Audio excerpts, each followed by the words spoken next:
Padre, damos gracias, Señor, por esta oportunidad esta mañana que tenemos de reunirnos como iglesia, interceder por otros, Señor. Y también, Padre, pues nosotros ser alimentados y nutridos por tu Santo Espíritu, Señor, a través de tu palabra. Te rogamos, Señor, que nos bendigas esta mañana, Padre. Gracias por estar acá. Y guarda, Señor, a cada uno de los que son parte de tu pueblo, Señor, donde quiera que se encuentre. Te pedimos tu bendición en el nombre del Señor Jesucristo. Amén. Amén. Vamos entonces a 1 Corintios capítulo 10. 1 Corintios capítulo 10. Como ustedes recordarán, el apóstol Pablo viene hablando del peligro de ser eliminado. Fíjense cómo en el capítulo 9, en el versículo 27, voy a leer desde el 25, leo desde el 9, 25. Todo aquel que lucha de todo se abstiene. Ellos a la verdad para recibir una corona corruptible, pero nosotros una incorruptible. Así que yo de esta manera corro, no como a la aventura. De esta manera peleo, no como quien golpea al aire, sino que golpeo mi cuerpo y lo pongo en servidumbre, no sea que habiendo sido yo heraldo para otros, yo mismo venga a ser eliminado. Pablo estaba muy claro en el hecho de que una persona podía ser completamente eliminada del servicio cristiano por su liviandad de vida. Vivir de una manera tal en la cual ya el Señor decida no utilizarle más, porque sencillamente no vive para sus propósitos.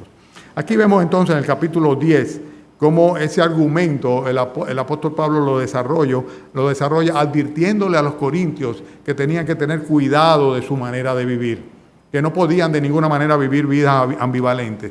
Los corintios estaban coqueteando con el pecado y con el mundo, o sea, presumiendo de la seguridad de salvación, pues sencillamente como ya nosotros somos salvos, ya no hay nada que nos pueda condenar, dice la Escritura que no hay ninguna condenación para los que están en Cristo Jesús, entonces nosotros podemos, sin ningún tipo de peligro, ni riesgo, ni consecuencia, acercarnos a la idolatría y acercarnos al mundo y a la mundanalidad, porque no nos va a pasar nada absolutamente, ya Cristo pagó por nuestros pecados. Bueno, es cierto que en cuanto a la salvación no estaba en riesgo su salvación, pero sí podían perfectamente bien, en vez de ganar la carrera, a lo cual les exhortaba en el capítulo 9 Pablo, cuando le decía, corred de tal manera que obtengáis el premio, pues podían, muy por el contrario, ser completamente descalificados, que es lo que decía Pablo. Dice, yo mismo estoy muy pendiente de mí. Dice, yo golpeo mi cuerpo, yo controlo mi ser, mis apetitos, mis deseos. Dice, yo pongo mi cuerpo bajo mi control, bajo mi servicio. Dice, no sea que yo que he estado proclamándole el evangelio a otras personas, de un momento a otro el Señor me diga, vete para el banco. Estás eliminado, fuera de la carrera completamente, no puedes seguir corriendo. No está en juego la salvación de Pablo de ninguna manera, pero sin embargo él tenía temor a ser, como dice el versículo 27, eliminado. Vamos entonces ahora... Vamos a leer el capítulo 10, donde Pablo le hace referencia a la 10ª falta que encuentra en la iglesia. Recuérdense que él estaba respondiendo a una carta, pero también al mismo tiempo estaba presentando una serie, por así decirlo, de antídotos a una secuela de problemas que habían dentro de la iglesia, en las cuales él tenía como apóstol que poner los correctivos necesarios y aclarar la doctrina de nuestro Señor Jesucristo. Entonces, fundamentalmente lo que estaba sucediendo ahora era que los hermanos estaban viviendo una doble vida. Eran ambivalentes. ¿Les suena algo esto a ustedes, por ustedes o por otros? Cristianos que viven una doble vida, o sea que cuando están en la iglesia sí son cristianos y son hermanos y viven como cristianos y practican y hablan como creyentes, pero cuando están en la calle o en su trabajo o se van a los lugares de diversión, pues parecería que no hay Espíritu Santo en ellos, a pesar de la promesa del Señor de estar con nosotros todos los días hasta el fin del mundo. Hermanos, ellos estaban llevando vidas ambivalentes. Ambivalencia no es otra cosa que los sinónimos de ambivalente es una persona que tiene una duplicidad, ambivalente, que tiene doble valor, que es ambiguo completamente. En otras palabras, que está en contradicción. O sea, por un lado dice una cosa, pero hace otra cosa, o viceversa, ¿verdad? O sea, eso es vivir una vida ambivalente. Capítulo 10. No quiero, hermanos, que ignoréis que nuestros padres todos estuvieron bajo la nube y todos pasaron el mar. Y todos en Moisés fueron bautizados en la nube y en el mar. Y todos comieron el mismo alimento espiritual. Y todos bebieron la misma bebida espiritual, porque bebían de la roca espiritual que los seguía. Y la roca era Cristo. Pero de los más de ellos no se agradó Dios, por lo cual quedaron postrados en el desierto. Mas estas cosas sucedieron como ejemplo para nosotros, para que no codiciemos cosas malas como ellos codiciaron, ni seáis idólatras como algunos de ellos. Según está escrito, se sentó el pueblo a comer y a beber y se levantó a jugar. Ni forniquemos, como algunos de ellos fornicaron y cayeron en un día 23,000.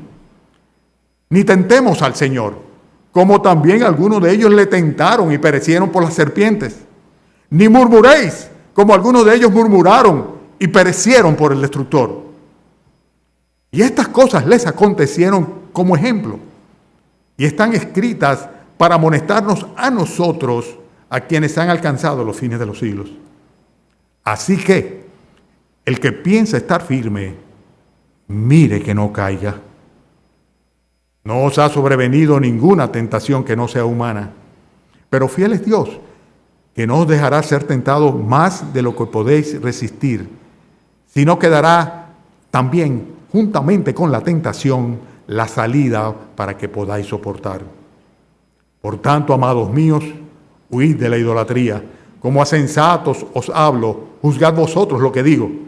La copa de bendición que bendecimos, ¿no es la comunión de la sangre de Cristo? El pan que partimos, ¿no es la comunión del cuerpo de Cristo? Siendo uno solo el pan, nosotros con ser muchos somos un cuerpo, pues todos participamos de aquel mismo pan.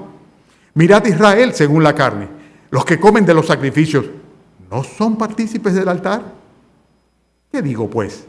¿Que el ídolo es algo o que sea algo lo que se sacrifica a los ídolos? Antes digo que los gentiles sacrifican a los demonios, los sacrifican y no a Dios. Y no quiero que vosotros os hagáis partícipes con los demonios. No podéis beber la copa del Señor y la copa de los demonios. No podéis participar de la mesa del Señor y de la mesa de los demonios, o provocaremos a celos al Señor. ¿Somos más fuertes que Él?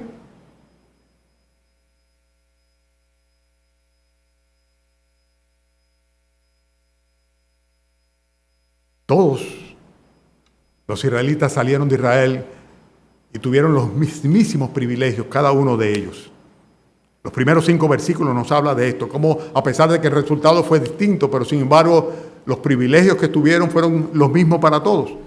4 veces habla de todos, haciendo referencia a la historia de Israel. Dice que todos absolutamente tuvieron la misma protección de parte de Dios.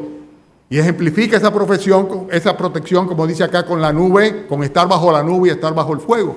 O sea, el Señor estuvo en todo momento protegiéndole y le protegió también en el mar, igualmente. Todos los cristianos podemos dar por descontado el hecho de que tenemos la dirección de nuestro Señor Jesucristo, tenemos el Espíritu Santo en nosotros y tenemos su protección, sin lugar a dudas que sí. Él no nos abandona, Él prometió estar con nosotros y estaremos, sin lugar a dudas, bajo su protección en todo momento de nuestras vidas, aun cuando muchas veces nosotros pensamos que no. Pero sin embargo, Él está ahí. También todos los que salieron de Egipto, todos, absolutamente todos, fueron incluidos dentro del pueblo de Dios. O sea, Dios los tomó como parte de su pueblo.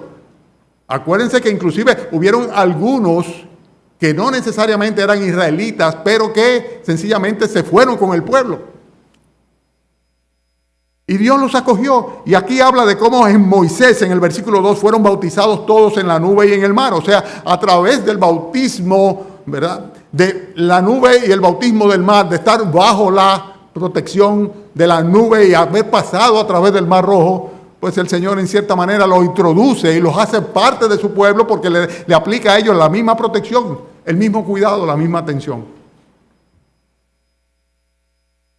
Todos ellos tuvieron en Moisés el mismo privilegio, como nosotros lo tenemos hoy día. Con nuestro Señor Jesucristo, todos nosotros por medio de la fe somos introducidos dentro del pueblo de Dios. Y hemos sido declarados hechos hijos de Dios.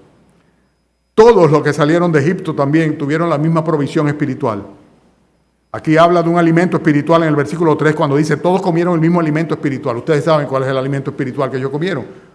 Uno que venía del cielo. Pero el Señor Jesucristo dice, no os dio Moisés el verdadero pan del cielo. Yo soy el pan vivo que descendió del cielo. Y cada uno de nosotros, por así decirlo, ha tomado, ha ingerido, ha adentrado dentro de su corazón al Señor Jesucristo. Él mora en nosotros por medio de la fe. Cada uno de nosotros celebra precisamente esa realidad de que hemos sido bautizados en Jesús, tenemos el privilegio de ser parte de su pueblo, de estar incluidos dentro de su pueblo, y cada uno de nosotros ha sido hecho hijos de Dios y tiene además el alimento espiritual de la palabra de Dios. Y también los que salieron de Egipto, todos ellos tuvieron la continua presencia de Jesús preencarnado. Esta expresión es preciosa. Versículo 4, atiéndanla conmigo. Dice, todos bebieron de la misma bebida espiritual porque bebían de la roca espiritual que les seguía. ¿Cómo? Una roca que les seguía. Dice, y la roca era Cristo. Jesucristo. Es una referencia a Cristo preencarnado antes de encarnarse. Y realmente era Dios mismo en la persona de nuestro Señor Jesucristo que estuvo proveyendo por ellos durante 40 años en el desierto el agua que necesitaban para sobrevivir. Y aquí habla de un agua que es un agua espiritual, una roca espiritual. Nuestro Señor Jesucristo estuvo ahí sosteniéndolo, sustentándolo, saciando sus necesidades y su sed en todo momento. Y así es con nosotros hoy día. Por eso dijo el Señor Jesucristo que el que venía a Él nunca tendría hambre, ni más nunca tendría sed, no tendría sed jamás. En otras palabras, así como los israelitas tuvieron una serie de privilegios que fue común a todos ellos desde el momento en que salieron de Egipto con una promesa de que llegarían a la tierra prometida, así mismo lo tenemos nosotros, la iglesia de hoy, que vamos en camino al cielo, y que tenemos ciertamente la dirección y la protección de Dios, que tenemos el alimento espiritual de la palabra de Dios a nuestro alcance y que tenemos sin lugar a duda la presencia continua de nuestro Señor Jesucristo en nuestros corazones. Pero, y ahí es donde viene el problema, pero dice al final en el versículo 5, pero de los más de ellos, ¿qué dice? No se agradó Dios. Todos, 4 veces. Pero de los más de ellos no se agradó Dios, por lo cual quedaron postrados en el desierto. ¿Ustedes saben qué cantidad de personas salieron de Egipto? Se calcula que alrededor de 2 millones de personas. 2 millones de personas. 2 millones de personas que el Señor estuvo alimentando y saciando y cubriendo y protegiendo y resguardando bajo una nube cuando era de día y con una llamarada de fuego dirigiéndolo durante la noche. Dice, pero de los más de ellos no se agradó Dios. Quedaron postrados en el desierto y entraron en la tierra prometida. ¿Ustedes saben cuánto? 2 personas. 2 personas. Caleb y Josué solamente. En otras palabras, el hecho de que hayan sido hechos parte del pueblo de Dios como nosotros, el hecho de ser parte de la familia de Dios, no quita la realidad de que tenemos su gracia disponible en todo momento, pero eso es solamente parte de nuestra realidad. Nosotros debemos ser consecuentes y consistentes absolutamente con aquellas cosas que creemos. Y no podemos vivir vidas ambivalentes y agradar a Dios y pretender que vamos a seguir en la carrera para alcanzar el galardón. Es seria esta amonestación, porque ciertamente eso es lo que es una amonestación. Fíjense en el versículo 6 lo que dice. Estas cosas sucedieron, ¿qué dice? Como ejemplo para los judíos, ¿verdad? Los corintios ni siquiera eran judíos, era un pueblo pagano. Y él le está poniéndole por ejemplo lo que la Escritura enseñaba en cuanto al pueblo de Israel. Cómo Dios, que lo había formado como nación, cómo había tenido misericordia de ellos, cómo lo había sacado de la esclavitud, cómo lo había incluido dentro de su pueblo, cómo le había guiado por el desierto, cómo les había protegido en todo momento, cómo le había sustentado y cómo le había dado el alimento y la saciedad espiritual. Cómo Cristo les había acompañado a lo largo de todo el trayecto y sin embargo, cómo de los más de ellos no se agradó Dios y quedaron postrados en el desierto. 2 personas de las que originalmente salieron de Egipto llegaron a la tierra prometida. Y ese ejemplo está en la Escritura para nosotros. Y aquí vemos nosotros en esta parte del ejemplo, los versículos que van del 6 al 11, varias cosas que precisamente enfatiza el Espíritu Santo que hicieron ellos y que nosotros tenemos que tener mucho cuidado como pueblo de Dios que somos los cristianos de no hacer igual que ellos. Tenemos el ejemplo, tenemos la referencia, no caigamos en los mismos errores. Y la primera cosa que nosotros vemos es que ellos pecaron de codicia. Vemos nosotros acá en el versículo 6 que dice, estas cosas sucedieron por ejemplo, como ejemplo para nosotros, para que no codiciemos cosas malas, cosas incorrectas. Ese fue el primer pecado. La Escritura enseña en el Nuevo Testamento que la codicia, por ser así, es el germen o el origen de todo pecado. Primero uno codicia, ¿no? Y luego de la codicia, entonces, viene la caída. Pero fíjense que no solamente eso, sino que habla también de idolatría. Y tú dirás, no, pero nosotros no podemos ser idólatras. Que no podemos ser idólatras. El pueblo había sido sacado de la idolatría egipcia y a la primera oportunidad hicieron el becerro de oro. Moisés desapareció de su presencia, se quedó 40 días en el monte, en la presencia del Señor, y dijeron, este Moisés no sabemos qué le habrá acontecido, vamos a hacernos dioses que vayan delante de nosotros. Cogieron, buscaron todas las prendas, todo lo que tenían en los alrededores que fuera de oro, fundieron un pequeño becerro de oro y le celebraron honra y adoración a este becerro, diciendo, he aquí la representación de Dios, de Jehová. Celebrémosle fiesta a Jehová. Y se inclinaron ante el becerro de oro. Eso es idolatría. Y hoy día nuestro mundo está inclinándose constantemente y muchas veces los propios cristianos nos convertimos en personas genuflesas que doblamos nuestras rodillas delante de las ofrendas y las ofertas y las propuestas que sin lugar a duda tienen un trasfondo idolátrico. No obstante, nosotros querramos negar esa realidad. Son tantas las cosas hoy día que sustituyen a ese becerro de oro y que ocupan el lugar que solamente le corresponde al Señor en espíritu y en verdad. Ellos codiciaron, ellos idolatraron. Pero luego habla en el versículo 3 de fornicación. Dice, ni forniquemos, como algunos de ellos fornicaron y cayeron en un día 23,000. Fíjense que vemos que en parte de este trayecto ellos cayeron en la adoración de Baal peor. Y lo que hicieron ellos fue sencillamente comenzar a través de unas relaciones fornicarias, de fornicación con los moabitas. Los israelitas, que desde un principio Dios le prohíbe que se mezclen con otras naciones, buscaron mujeres moabitas, se sintieron atraídas hacia ellas, fornicaron con esas, y esas mujeres le condujeron a la adoración a los ídolos. Y esto trajo un pecado gravísimo. Números capítulo 25 nos habla sobre esto. Pero no solamente eso, sino que habla de algo más. Fíjense que en el versículo que sigue, en el versículo 9, dice, ni tentemos al Señor, como también algunos de ellos tentaron y perecieron por la serpiente. Hoy día la inmoralidad sexual, la fornicación es algo que es tan común que muchos quieren justificarla desde diferentes facetas. Y en cuanto a este punto que tiene que ver con el tentar al Señor, no es otra cosa que simplemente lo que hicieron los israelitas cuando le manifestaron a Moisés y a Aarón su inconformidad y su descontento, el fastidio que tenían, porque a pesar de que ya se habían quejado antes, y el Señor les había dado no solamente maná, sino también le había dado a comer carne, todavía seguían quejándose y anhelando aquellas cosas que habían dejado atrás en Egipto. Y en lugar de tener corazones agradecidos, lo que tenían eran corazones llenos de inconformidad, de descontento. Codicia, idolatría, inmoralidad sexual o fornicación, inconformidad, descontento, eran las cosas que estaban en ellos. Y nosotros vemos como en el capítulo 21 precisamente comienzan a quejarse por ello y terminan en la murmuración, que es a lo que se refiere aquí en el versículo 10, cuando dice, ni murmuréis, como algunos de ellos murmuraron y perecieron por el destructor. Está haciendo referencia a aquel pasaje en el cual comenzaron a quejarse contra Moisés y Aarón. Terminaron con una cantidad de plagas que vinieron sobre ellos. Y cuando hace referencia aquí al destructor, está hablando del ángel de la muerte, que en más de una ocasión se manifiesta en el Antiguo Testamento, acabando con los enemigos del Señor y del pueblo de Dios. Hermanos, estos pecados son parte de nuestra realidad.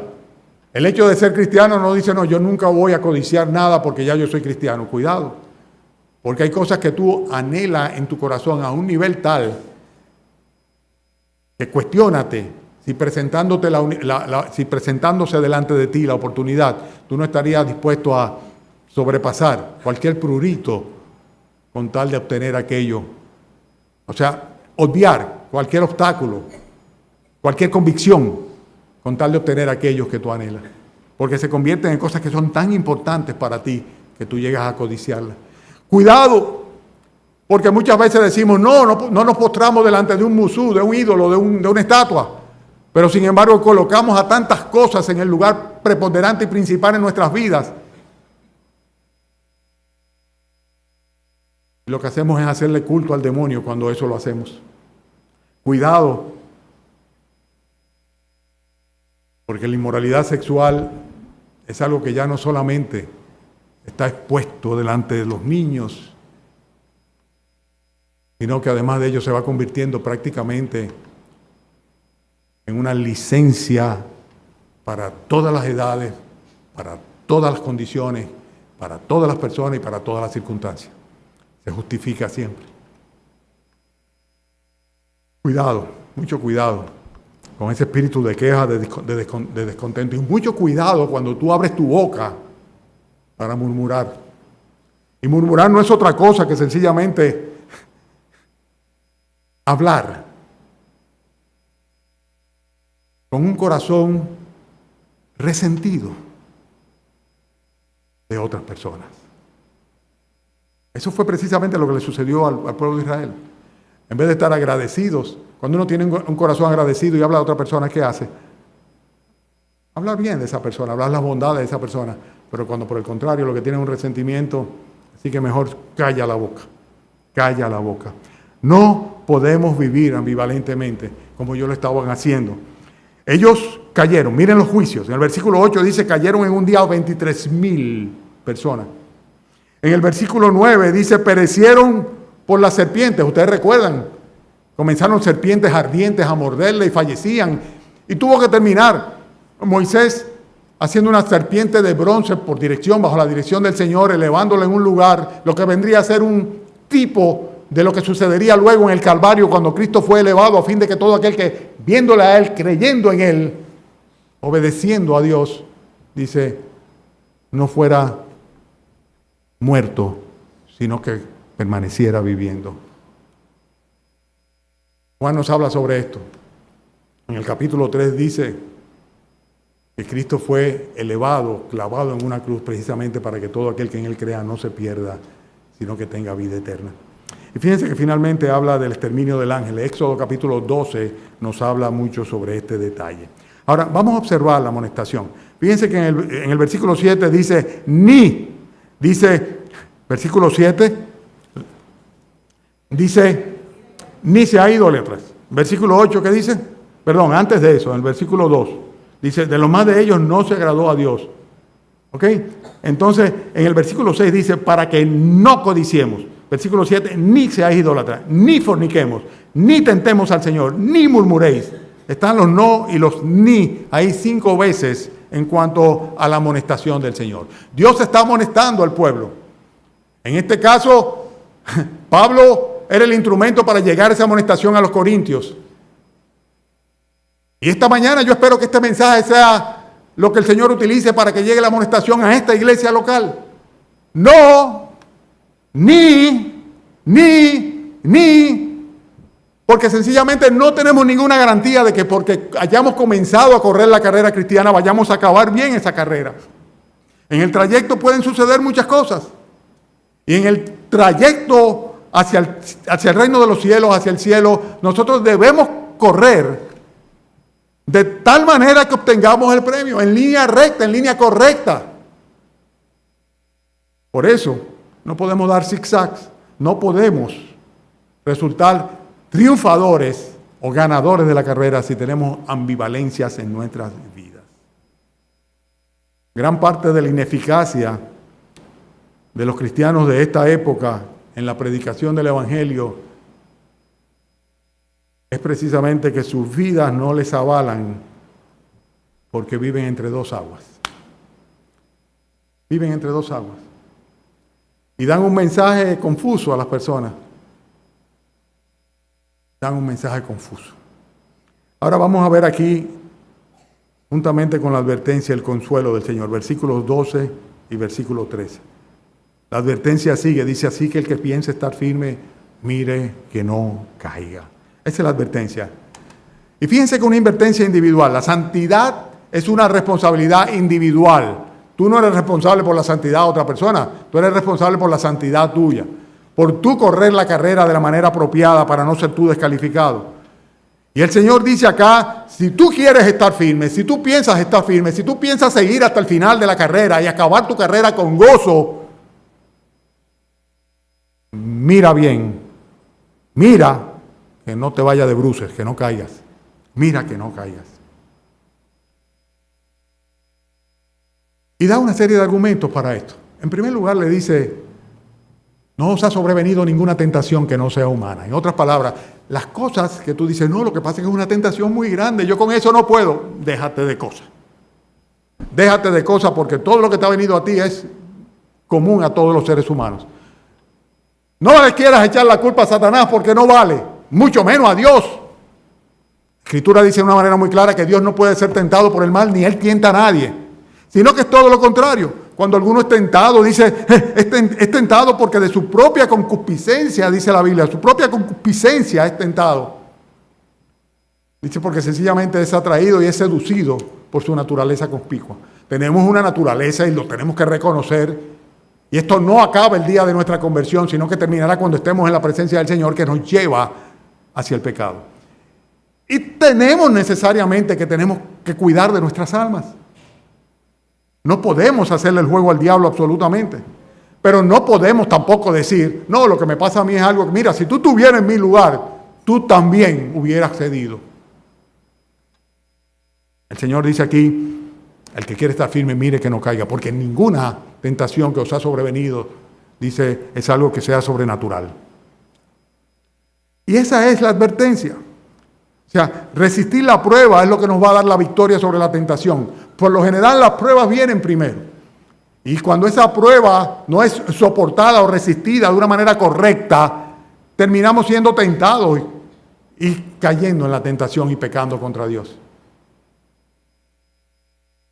Por eso la exhortación a estar atento para que cuando venga esa prueba, dice, no nos vayamos de bruces, no caigamos, no nos vayamos de cabeza.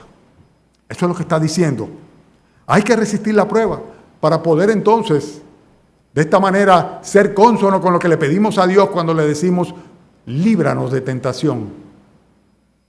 Acudiendo a Dios en el momento apropiado a fin de que no lleguemos a ser tentados. Y si llega la tentación, soportar la tentación sabiendo que otros han pasado por eso y han salido victoriosos también. Santiago dice, bienaventurado el varón que soporta la tentación, porque cuando haya resistido la prueba, recibirá la corona de vida que Dios ha prometido a los que le aman. Ahora, eso tiene que ver con la advertencia que está en el versículo 12. Pero en el versículo 13, no solamente nos aclara el hecho de que lo que nos pasa a nosotros es algo que es propio de todos los creyentes, sino que además de esto nos asegura completamente de que fiel es Dios que no os dejará ser tentado. Lo tienen ustedes ahí, versículo 13. Dice, pero fiel es Dios que no os dejará ser tentado más de lo que podéis resistir, sino que dará también juntamente con la tentación, ¿qué cosa? La vía de escape, para que podamos, ¿qué? Soportar, permanecer en pie y firme. Este es el gran consuelo, que Dios es fiel. Nosotros podemos superar la tentación, ¿ustedes saben cómo? En primer lugar, aferrándonos al Señor. En la medida que estamos cercanos a Dios, en esa medida, nosotros vamos a ser capaces de resistir las tentaciones, soportar las pruebas. Sin lugar a duda que es así. Pero además de esto, hay una promesa del Señor acá, cuando dice que Él nos va a dar una vía de escape. Va a haber siempre una puerta con un letrero de exit, de salida, para los casos de emergencia. Nos va a dar la oportunidad siempre de que nosotros podamos resistir, soportar, como dice el texto. Bienaventurado el varón que soporta la tentación. Pero el consuelo fundamentalmente es ese. Si confiamos en nosotros mismos, a los corintios le estaba sucediendo, y muchas veces nos ha sucedido a nosotros también, que decimos, no, de eso yo no tengo problema. Yo no me voy a inclinar delante de ningún ídolo. Absolutamente. Yo no voy a fornicar. No, yo no voy a murmurar. No, a mí, yo murmurar, yo no. Yo voy a tentar a Dios. No, imposible. Yo de ninguna manera voy a hacer eso. Esa no es mi pecado, no es mi debilidad, no es mi pecado favorito. Cuidado, cuidado. El que quiere estar firme, mire bien que no caiga, esté atento. Porque simplemente, porque si no tenemos toda la armadura de Dios puesto y no estamos en guardia permanente, es muy fácil que seamos derrotados. La exhortación está en Efesios capítulo 6, versículo 13, cuando dice: por tanto, tomad toda la armadura de Dios para que podáis resistir en el día malo y habiendo acabado todo, estar firmes en pie. Hay una serie de recomendaciones. Dios es fiel, Él nos va a dar una vía de escape, ¿verdad? Y consecuentemente nosotros tenemos que saber que si caemos es nuestra responsabilidad. De ninguna manera podemos excusarnos en que era algo tan fuerte o confiar que nosotros sencillamente somos inmunes a esa tentación. Porque ahí es cuando vienen las grandes y lamentables caídas. Y no importa que tú hayas sido heraldo de otros, puede ser perfectamente bien eliminado. Hermanos, yo les voy a dar una serie de recomendaciones. Y la primera de ellas es: identifica cuáles son aquellas personas y aquellas situaciones que te originan el tropiezo. Identifica cuáles son aquellas, algunos le dicen pecado favorito. No hay pecado favorito para un creyente. Hay debilidades mayores, pero no puede haber un pecado favorito. Pero identifica cuáles son aquellas personas o aquellos lugares, aquellas situaciones en las cuales tú te has encontrado y que fácilmente te pueden llevar a irte de cabeza. Piensa en ello ahora mismo. Y posiblemente son más de uno. Más de una las personas que son un tropiezo en tu vida, en tu crecimiento espiritual. Y más de una las situaciones o los lugares donde tú te encuentras. Y al meterte en ellos, tu testimonio de Cristo se va al piso. En segundo lugar, a ver cuántos tomaron nota del primero. Ahora va el segundo. Apártate de todo aquello que tú sabes que a Dios no le agrada y que es incorrecto. Simplemente sácale los pies, vete de ahí. No te juntes con esa persona. Abandona esa actividad, por bonita que parezca.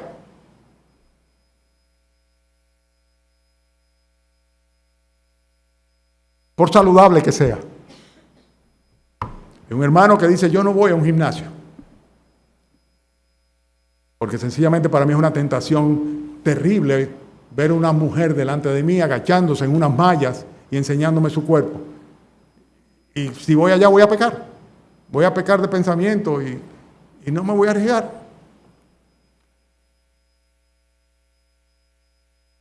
Tú dirás: ¿que tiene de malo ir a un gimnasio? Nada de malo. Pero para el hermano era pecaminoso ir allá. Y tal vez para ti y para mí también. Hay personas que sencillamente no te permiten transparentar con su presencia el espíritu que habita en ti. Porque te da vergüenza, porque te da temor ofenderle, por lo que fuera. Por un respeto social. Bueno, son personas a las cuales, si tú no puedes hablarle de Cristo, aléjate de ellos. Pero no te hagas copartícipe de sus pecados. Tercer lugar, escoge solamente lo correcto. Tú tienes la capacidad de decidir. Sencillamente decir: esto no. A tal sitio no voy. Con tal persona no me junto. Esto no lo voy a hacer. Tal parte de lo que es mi hábito en mi vida lo voy a eliminar. Y escoge por el contrario lo que sí es la voluntad de Dios. Escoge congregarte. Escoge orar. Escoge leer la palabra de Dios. Escoge servir a los demás. Escoge discipular a una persona. Escoge hacer obras de caridad. Escoge lo bueno. En cuarto lugar, ora pidiendo a Dios la ayuda. Porque fiel es Dios.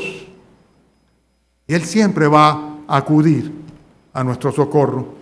Quinto lugar, acompáñate, hazte acompañar de personas que honran a Dios, que aman a Dios y que van a ser de ayuda y no de cómplices. Dice la Escritura que en todo tiempo ama el amigo y que son fieles las heridas del que ama. Y mejor es tener una palabra de corrección que una de aprobación o de anuencias cuando se trata del pecado. En quinto lugar, huir de la tentación, en sexto, ¿verdad? Huir de la tentación es el primer paso para la victoria. Huir de la tentación es el primer paso para la victoria. Hay que huir de la fornicación, hay que huir de la idolatría. La Biblia dice huir, huir. Y vemos cómo los hombres de Dios huyeron. Porque el que se crea simplemente que tiene poder en sí mismo, porque yo soy cristiano y yo puedo y yo no voy a caer en eso, ten cuidado.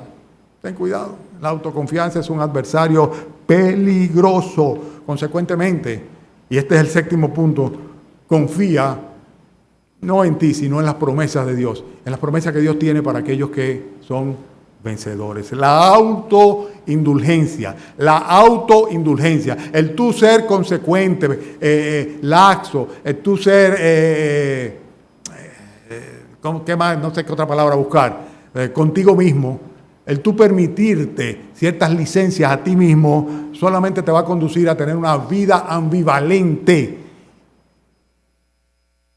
Y el que es bueno para dos cosas no es bueno para nada. No se puede, de ninguna manera, como lo vamos a ver en este último punto del mensaje de hoy, ser ambivalente. No se puede comer de la mesa del Señor y de la mesa de los demonios. No se puede las dos cosas. El último punto de este mensaje, hermano, ya tiene que ver con los versículos que van del 14 al 22 en cuanto a esa imposibilidad. Fíjense que comienza el versículo 14 con un por tanto, y con esto resume la enseñanza anterior. ¿Y qué es lo que dice?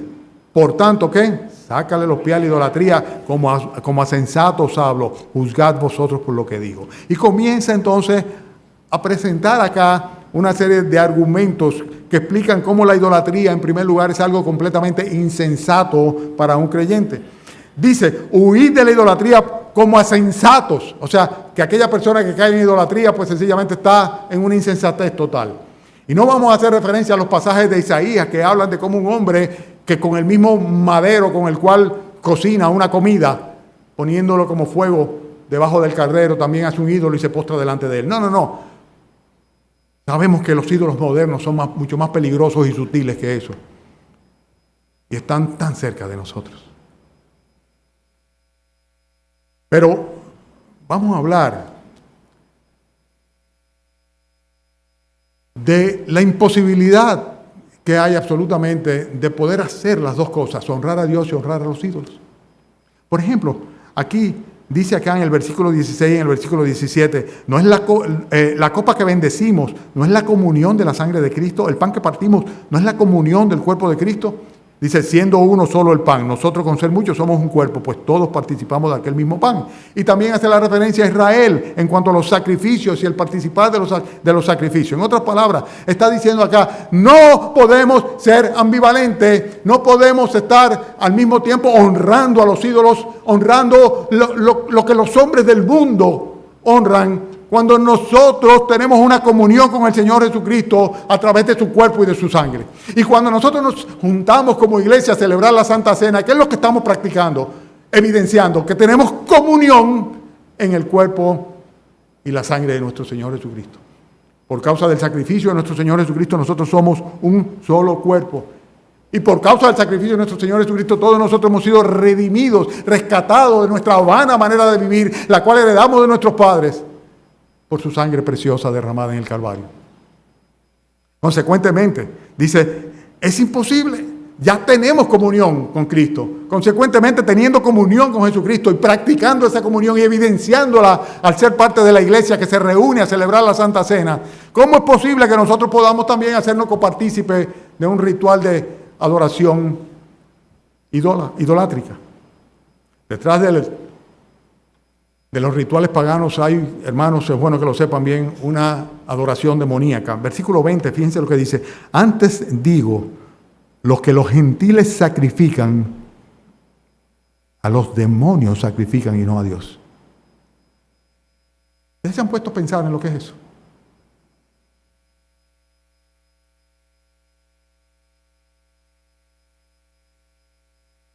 Parece inconcebible que la celebración de un sacrificio eucarístico, por ejemplo, pueda ser una dedicación demoníaca.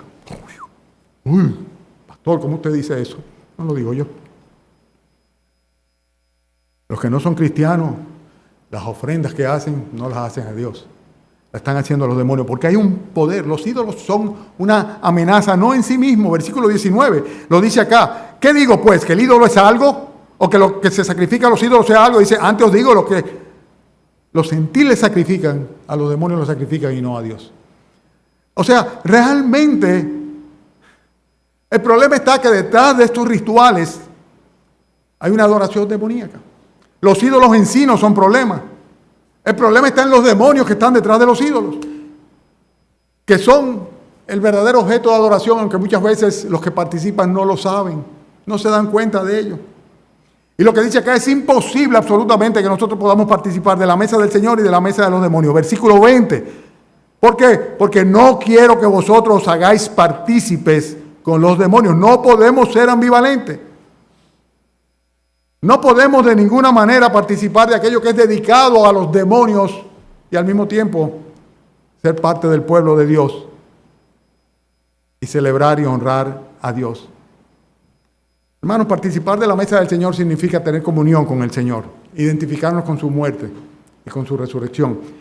Participar de la mesa de los demonios significa identificarse con Satanás. ¿Y saben cómo la gente normalmente se identifica con Satanás? Haciéndose copartícipe de las actividades que son gobernadas por él. A veces yo veo por la televisión esos grandes conciertos populares, ¿verdad? De música, y la música rock, y la que sé yo cuánto, y se llena... No voy a mencionar para no hacer alusiones directas, aquí suceden constantemente también. Inclusive vemos personas que caen en estado de histerismo, ¿verdad? Frente a sus fans, o sus ídolos, perdón. Y la pregunta es, ¿cuál espíritu se mueve detrás de esto? ¿Se glorifica a Dios? Bueno, si no se glorifica a Dios, se está glorificando a Satanás. No hay término medio. Entiendan bien, no hay término medio. No, pero esto no es malo. ¿Es bueno? No, no es bueno. ¿Es de Dios? No, no es de Dios. Pues mira, es malo y es de los demonios. No lo digo yo, lo estamos leyendo acá. La ambivalencia es un problema muy serio.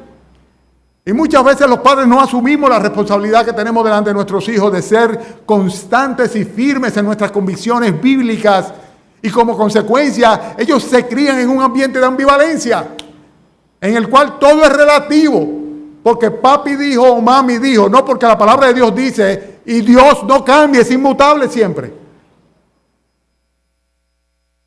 No podemos de ninguna manera participar de la mesa del Señor y de la mesa de los demonios. Lo que los gentiles sacrifican, lo sacrifican a los demonios. A lo que le rinden honra es a los demonios.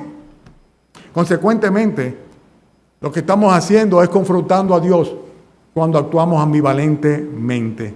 Hermanos, fíjense cómo termina este pasaje, versículo 22. Pongan atención sobre esto. Voy a leer desde el versículo 20.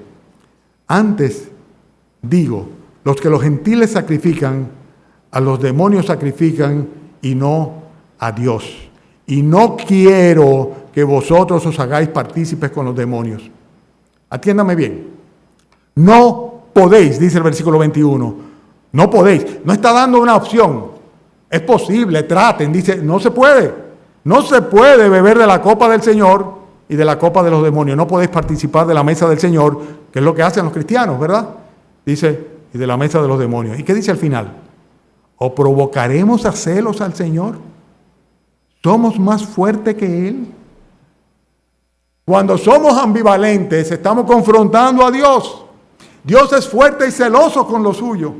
Dios no puede ser burlado absolutamente. Y tú lo que estás es tentando a Dios, diciéndole, Señor, yo voy a ver qué tanto me puedo acercar al pecado, pero yo no me voy a ir de cabeza. Haciéndole el juego al diablo. Absolutamente, la ambivalencia no es posible. No se puede, absolutamente no se puede. Dice Versículo 21, no podéis, versículo 21, no podéis ser ambivalentes, estar en los dos lugares, tener los dos valores, caer en ese tipo de contradicciones. Hermanos, no se puede vivir con un pie en la iglesia y otro pie en el mundo. Qué cosa, ¿eh? Cualquiera diría, qué cosa, ojalá se pudiera. Porque el mundo tiene muchas cosas buenas, o sea, no todo es malo. De hecho, el mundo lo creó Dios, sí, el diablo lo desbarató, lo malogró. Sí. Pero no se puede. Ese es el engaño de Satanás. No pasa, no importa, eso no tiene importancia, eso es algo superfluo. Ve y participa. Hay que tener amistad, hay que ser bueno, hay que acercar. Además, ¿cómo van a convertirse estas personas si tú no estás con ellos y le hablas? Ten cuidado, para que no termines bailando su mismo ritmo, su mismo son.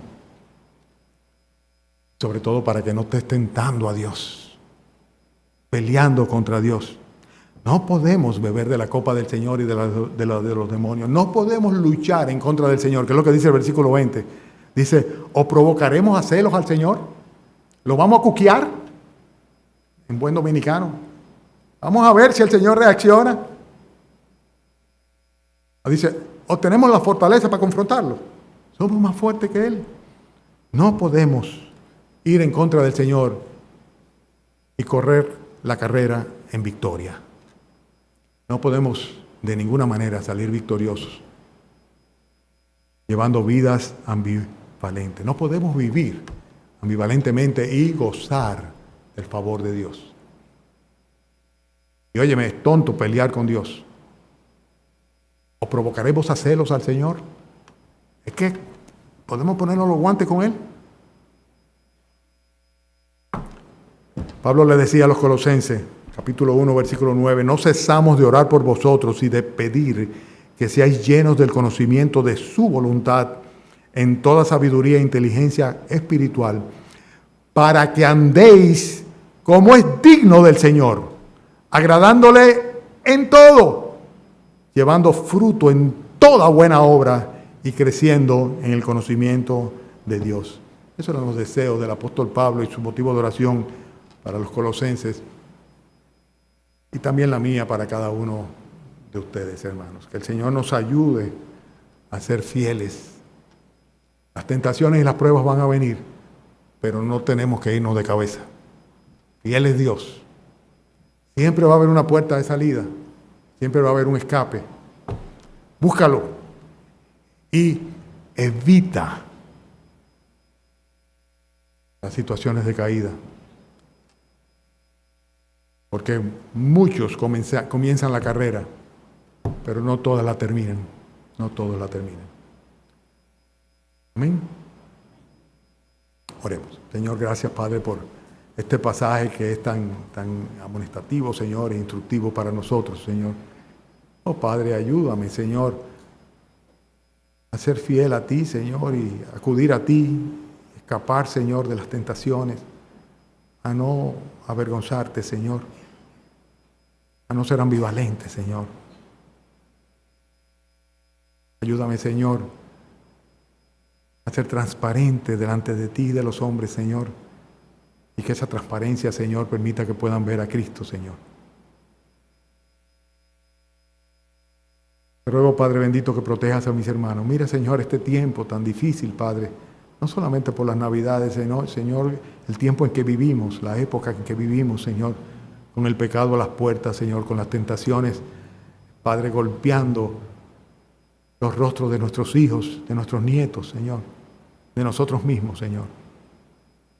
Oh, Padre, fortalece nuestro hombre interior para que seamos mujeres y hombres, Señor, completamente identificados contigo, Señor, sin doblez, Padre, lo que no podemos hacer por nosotros mismos, pero sí, Señor, apoyados en ti y confiando en tus promesas, Señor. Guárdanos, Padre, necesitamos tu protección y glorifícate en nuestras vidas. No nos deseches, Señor, en tu servicio. Permite que seamos útiles para tu evangelio, para tu reino, para tu gloria, Señor. Te lo pedimos en el nombre de Cristo Jesús. Amén.